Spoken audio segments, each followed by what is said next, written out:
Grégoire, en général, on déplore toujours l'usage des écrans pour les jeunes enfants. Vous dites que les écrans ne sont pas forcément mauvais, que tout dépend du contenu et de la durée de l'exposition. Alors, une application, un site internet comme Lilotte, comme ça, est-ce que vous le limiteriez ou est-ce qu'au contraire, vu le goût de la lecture que ça donne, c'est à volonté? Là, il n'y a vraiment aucune contre-indication. C'est-à-dire qu'on voit bien que si c'est pour promouvoir la lecture et en plus c'est pour finalement entraîner ses connaissances sur un texte, il n'y a aucune limitation. On ne voit pas pourquoi, d'ailleurs, à quel titre on le limiterait. Et c'est vraiment tout l'enjeu sur les écrans. C'est-à-dire qu'on ne peut pas parler des écrans, ça n'a pas de sens.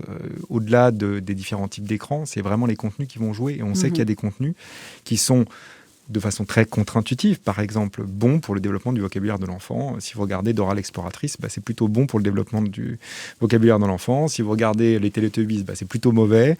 Ouais. Et parfois, c'est même mieux de regarder Dora l'exploratrice que de ne pas regarder la télévision. Donc, encore une fois, il faut avoir une vision finalement un peu, faire un pas de côté, se dire aussi que c'est une révolution, la présence des écrans. On ne peut pas faire sans les écrans. Je veux dire, on ne va pas pasteuriser l'environnement des 0-3 ans ou des 3-6 ans. C'est juste pas possible. Donc le vrai enjeu, c'est comment on pense une éducation aux écrans, que ce soit pour les enfants, pour les parents et pour les enseignants. Et je crois que ce triptyque-là, il est fondamental. C'est un peu ce que vous disiez sur votre application.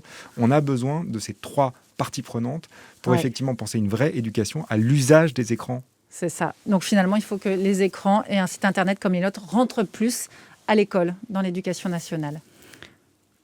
Nous, on vit Lilotte comme un prolongement de ce qui peut se passer en classe, à la maison ou inversement. Et puis j'ajouterais même la bibliothèque, la librairie et tous ces acteurs du livre qui sont essentiels.